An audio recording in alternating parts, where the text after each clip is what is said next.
नहीं, बहुत ज्यादा हमारे लिए क्या है, इंपॉर्टेंट है ये सवाल। ठीक, ये कलर थोड़ा नहीं दिख रहा होगा, है ना? चलो कोई नहीं। तो सर वह स्थान जहां पे आनंद भवन स्थित है, आनंद भवन कहाँ स्थित है सर? प्रयागराज में। अब प्रयागराज कहाँ है? यहाँ पर देखो, ठीक, यहाँ पर आपको मिलेगा प्रयागराज। तो सर ये आ गया हमारे पास प्रयागराज। तो सर इस तरीके से यहाँ हम लोग लिख देंगे प्रयागराज। सर देखिए ब्लू कलर दिख रहा है, ठीक है, प्रयागराज अच्छे से दिख रहा है ना, बढ़िया से कलर में। तो सर अच्छे से क्लियर हो गया। अच्छा अब देखो, वह स्थान जहां सूती मिल श्रमिकों का सत्याग्रह हुआ था। तो सूती मिल श्रमिकों का यानी जहां पर आप सभी को बहुत अच्छे से पता है एक बीमारी फैल गई थी, चूहों वाली, प्लेग की बीमारी। कहाँ हुआ था? अहमदाबाद में। अहमदाबाद कहाँ मिलेगा? गुजरात में मिलेगा। तो सर अब हमें अहमदाबाद ढूंढना है इसमें। अहमदाबाद कहाँ है सर? यहां पर कहीं मिलेगा अहमदाबाद, जो यहाँ पे इस बीचों बीच में, क्योंकि अहमदाबाद सारे बच्चों को पता है गुजरात की राजधानी है। तो सर यहां पर मिलेगा अहमदाबाद। हमें बेसिक जानकारी होनी चाहिए, हमें राज्य कौन सा कहां पर है इस बात की जानकारी होनी चाहिए बस। ठीक, तो सर ये हमारे पास कौन है? यहां पर अहमदाबाद है। तो सर ये आ गया हमारे पास अहमदाबाद। तो इस तरीके से हम लिख देंगे यहां पर अहमदाबाद। ठीक है, ऐसे बना करके हम लिख देंगे अहमदाबाद। आई होप ये बातें बढ़िया से सारे बच्चों को समझ में आ रही होंगी।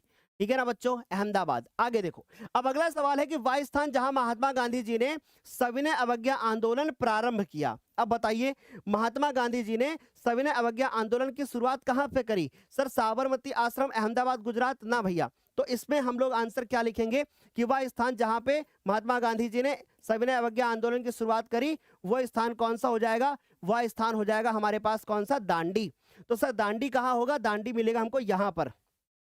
तो सर 8वां पॉइंट हमारे पास यहां पर आएगा।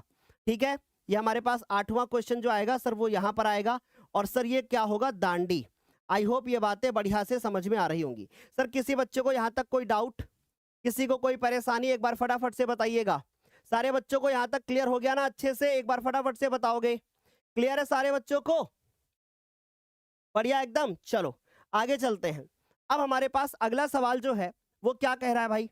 अब अगला सवाल हमारे पास कि वह स्थान जिसकी घटना के कारण, वह स्थान जिसकी घटना के कारण महात्मा गांधी जी ने असहयोग आंदोलन को क्या कर दिया? स्थगित कर दिया।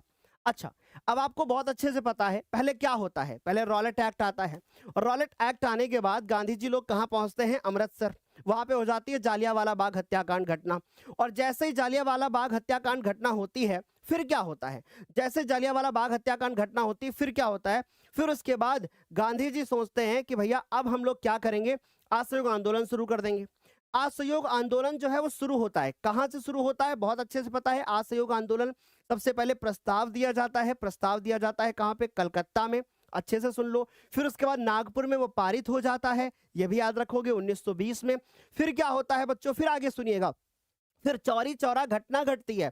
और चौरी चौरा जो है वो एक जगह है, वो कहाँ है? उत्तर प्रदेश के गोरखपुर जिले में है। एक एक वर्ड बहुत ध्यान से सुनिएगा। उत्तर प्रदेश के गोरखपुर जिले में चौरी चौरा घटना। बोलो क्या यहां तक सारे बच्चों को समझ में आ गया? यहां तक सारे बच्चों को क्लियर हो गया? सर प्रारंभ करने की बात बोली गई है, साबरमती आश्रम होगा ना। अगर आपसे ऐसा सवाल पूछते हैं कि महात्मा गांधी जी ने, बहुत ध्यान से सुनिएगा, महात्मा गांधी जी ने सविनय अवज्ञा आंदोलन प्रारंभ किया, ठीक, अगर ऐसा सवाल आएगा तो हम यहाँ पे आंसर जो लेकर के आएंगे वो दांडी लिख करके आएंगे। ठीक, आगे बात समझ में? तो सर अब हमारे पास आंसर क्या हो जाएगा? हमारे पास 9वां पॉइंट यहाँ पर मिलेगा।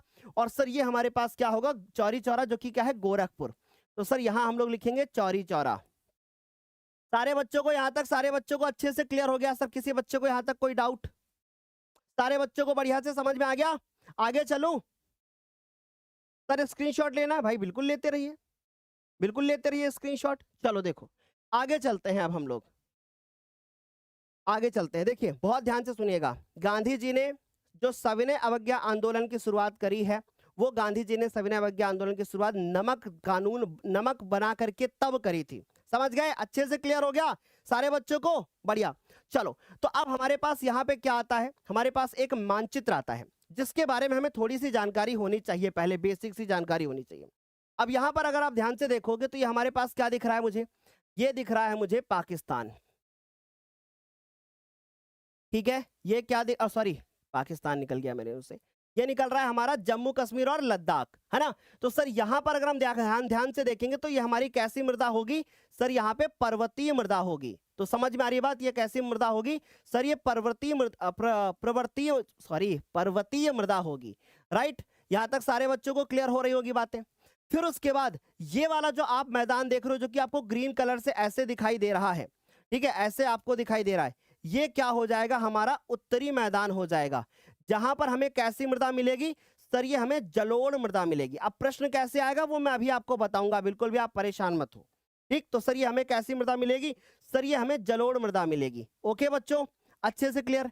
एक सवाल हमारा बनता है कि लाल पीली मृदा कहां पर है, तो भैया यहां पर आपको याद रखना है कि भैया इस जगह पर क्या है, लाल पीली मृदा है हमारे पास। फिर हमसे एक सवाल पूछता है काली मिट्टी कहां पर है, तो सर काली मिट्टी हमारे पास यहां पर है, ये वाला जो दिख रहा है आपको सर, यहां पर हमारे पास काली मिट्टी है। याद रहेगा, सारे बच्चों को क्लियर हो गया? सारे बच्चों को एक बार फटाफट से बताओ, अच्छे से समझ में आया? बढ़िया से एकदम। सर अगर इस समय पे 70% आ रहा है तो आगे कितने परसेंटेज आ सकते हैं? अगर इस समय पे 70% आ रहा है तो यूपी वाली सीरीज से पढ़ के 90% क्रॉस कर सकते हो, ठीक है। बढ़िया से आगे चले आप। भाई स्पैमिंग मत करो, चुपचाप नोट करो, पढ़ाई करो, ठीक। तो सर इस तरीके से हमें समझ में आ गया है कि भैया कौन सी मृदा, अब इसमें से इंपॉर्टेंट कौन सी है, पर्वतीय मृदा, जलोढ़ मृदा, लाल पीली और उसके बाद हमारी काली मृदा, ठीक। अब बोर्ड के एग्जाम में जब सवाल आएगा और एक मरुस्थलीय, मरुस्थलीय तो सभी बच्चों को बहुत अच्छे से पता है कि हमारी मरुस्थली वाली कहां होगी सर, यहां पर ही होगी हमारे पास, है ना, क्योंकि सर ये हमारे पास राजस्थान है। अब ऐसे हमारे पास सवाल आएगा बोर्ड के एग्जाम में जो कि 2014, 2013 और 2011 में पूछा गया है। हमसे पूछा गया है कि भैया मरुस्थलीय मृदा पाए जाने वाला एक क्षेत्र बता दो, तो अब इसको कैसे दिखाओगे, ठीक। अब मरुस्थलीय मृदा सर जो कि कहां होगी, राजस्थान में। तो सर अब हमें समझ में आ गया है हमें क्या करना होगा, बोर्ड के पेपर में ऐसे बनाना होगा, ऐसे, और यहां पर हमें दिखाना होगा कि सर यहां पर हमारे पास कौन सी मृदा है सर, ये हमारे पास मरुस्थलीय मृदा है। ये हमारा पहले सवाल का आंसर हो चुका। अब चूंकि मेरे प्यारे बच्चों ये जो राजस्थान है वो हमारा इस तरफ उत्तर प्रदेश से जुड़ा हुआ है जहां पर जलोढ़ मृदा है, और राजस्थान के कुछ इलाके में जलोढ़ मृदा भी हो जाएगी क्योंकि वो यूपी से जुड़ा हुआ है। तो सर पहला वाला आंसर हो गया हमारे पास कि मरुस्थलीय मृदा पाए जाने वाला क्षेत्र, जो कि यहां पर हो गया।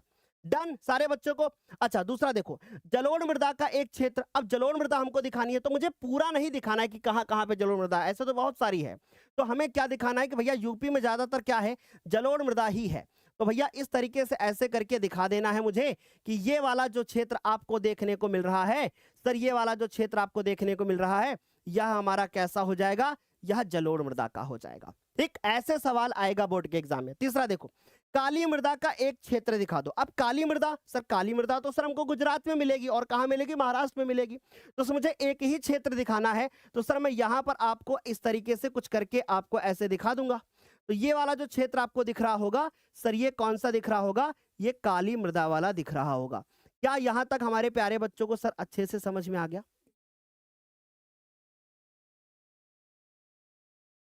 Okay sir, check again.